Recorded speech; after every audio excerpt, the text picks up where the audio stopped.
welcome. Imagine this. You're standing at your girlfriend's birthday party. Cake, friends, music, laughter. And she raises her glass, looks straight at you, and says, "His cute little startup won't pay our bills." Everyone laughs. You smile too, because what else can you do? But in that moment, something shifts. Not in the room, inside you. That was the night he stopped trying to prove her wrong and started proving himself right. Let's be real for once. That's how it begins. Not with anger, not with shouting, wheat, calmness, with a glass raised halfway in the air and a smile that looks harmless from a distance. Her voice isn't trembling. It isn't emotional. It carries that smooth confidence of someone who believes they are the only adult in the room. I mean, passion is adorable. Dreams are cute. But cute doesn't pay rent, does it? The words land lightly, almost playfully. But underneath that playful tone is something sharper. She isn't just questioning his startup. She's reframing it. In her narrative, his ambition isn't bold. It isn't brave. It isn't visionary. It's childish. A phase, a hobby dressed up as a career. When she says, "Let's be real," she positions herself as the spokesperson for reality. She implies that everyone else is floating in illusion.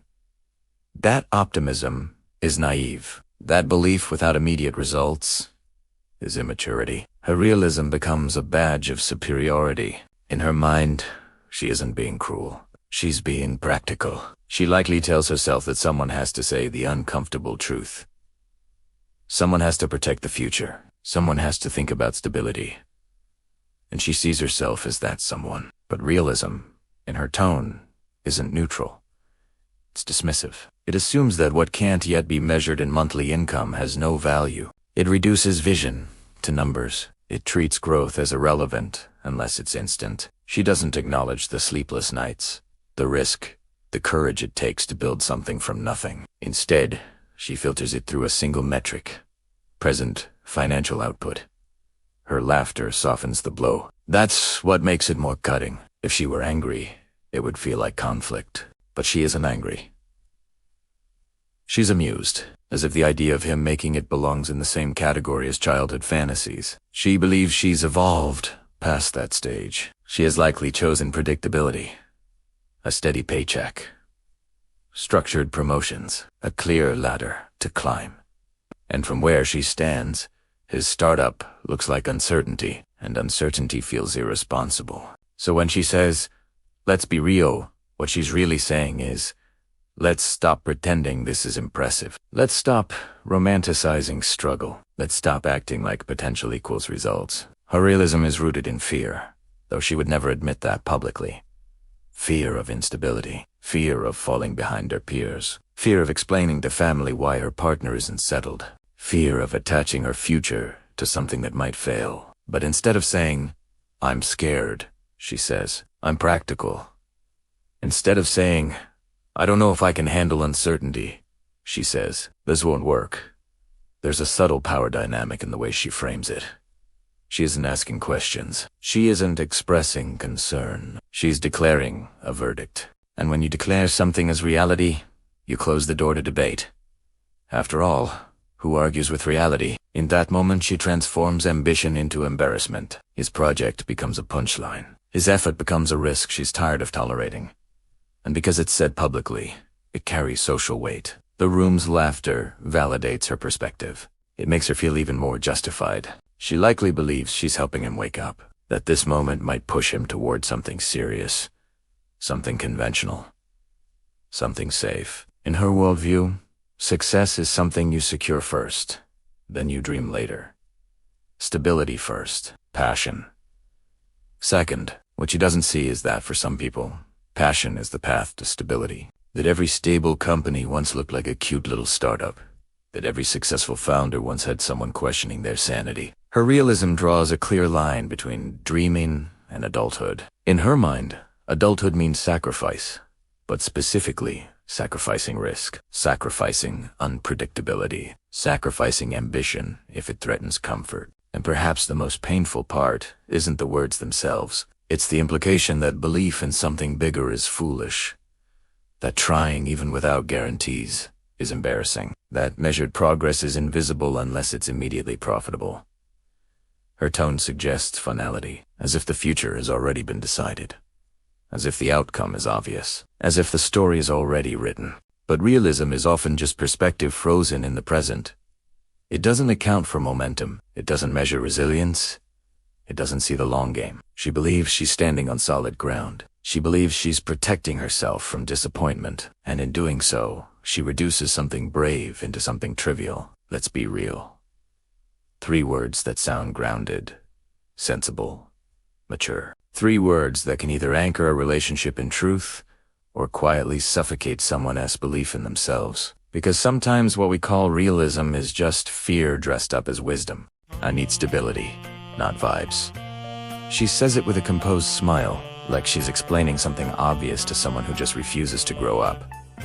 There's no yelling, no dramatic eye roll. Just a calm, polished certainty. The kind that makes it harder to argue back because it sounds so reasonable. In her world, stability is the foundation of everything. It's the proof of adulthood. A steady paycheck, predictable income, a clear plan for the next 5 years. Stability means knowing exactly what is coming at the end of the month and not having to wonder if a risk will pay off.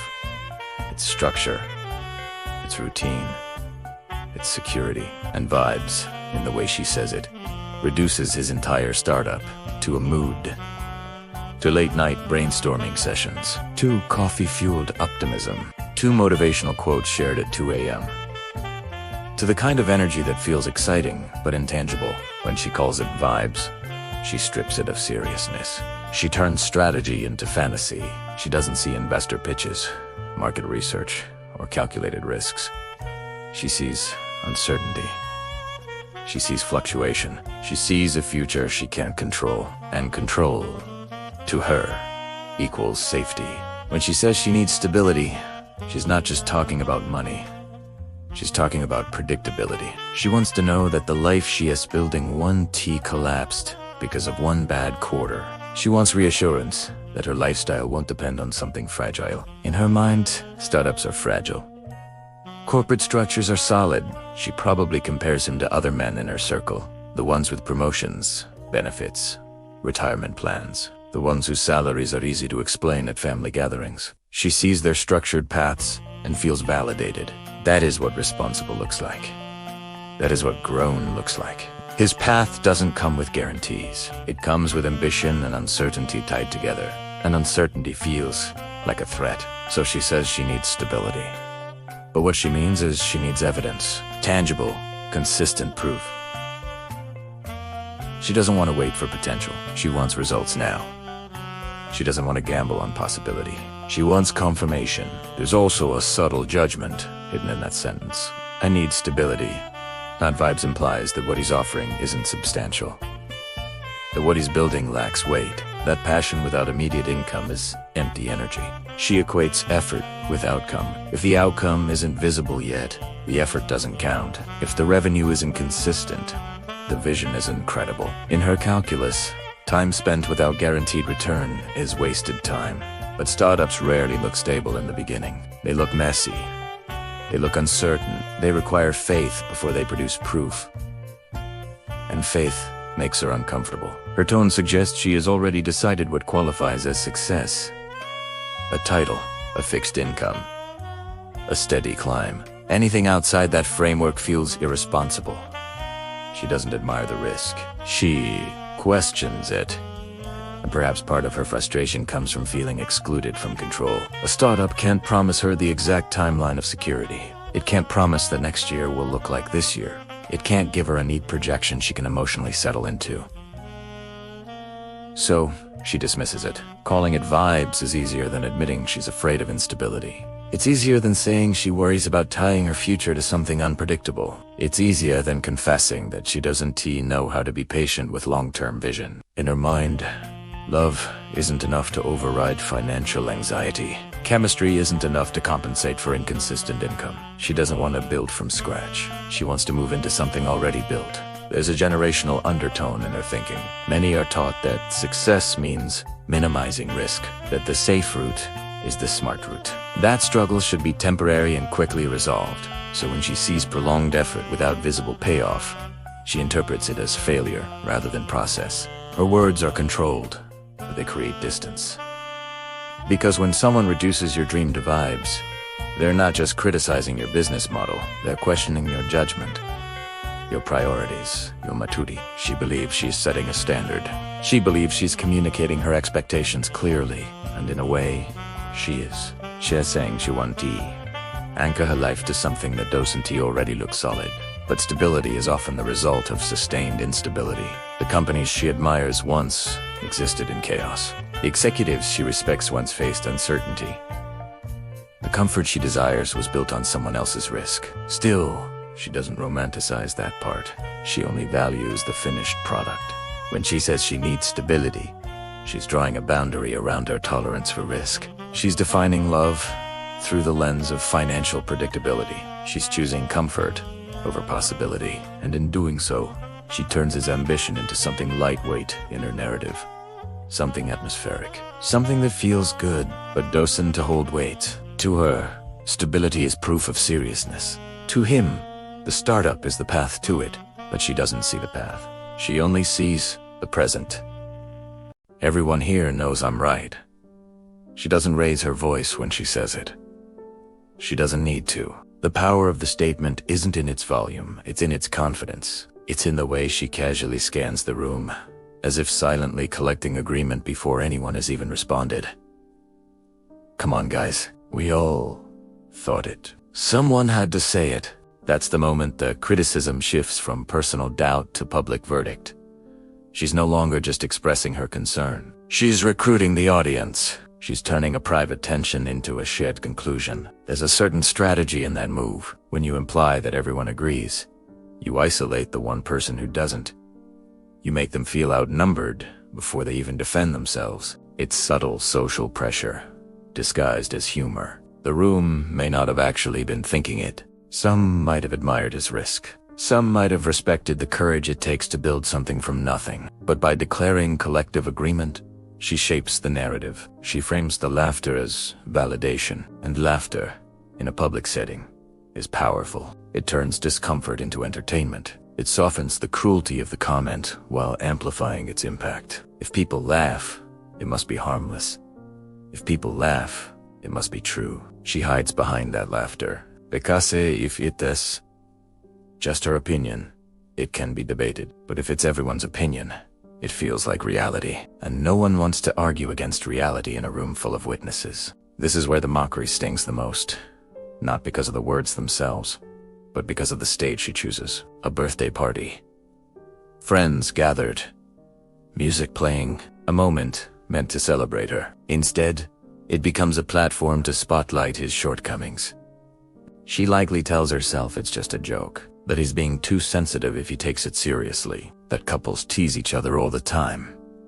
But teasing usually carries affection. This carries hierarchy. When she says someone had to say it, she positions herself as brave, as the truth, as the one bold enough to address what others are too polite to mention. It paints her as honest, even admirable. But honesty without empathy becomes humiliation. By suggesting everyone shares her view, she strips him of individuality in that room. He becomes the subject of consensus.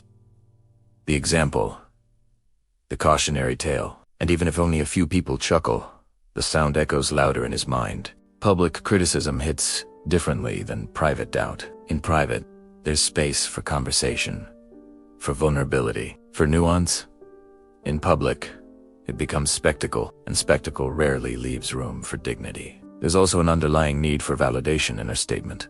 By pulling others into agreement, she reinforces her own belief. There's no even subtly. It confirms that she's justified. It reassures her that she isn't being unreasonable. Sometimes, when people feel uncertain internally, they seek external confirmation. If her fears about his startup have been growing quietly, turning them into a public joke transforms anxiety into authority. Instead of admitting, "I'm worried," she declares, "We all know." But we all know is rarely true.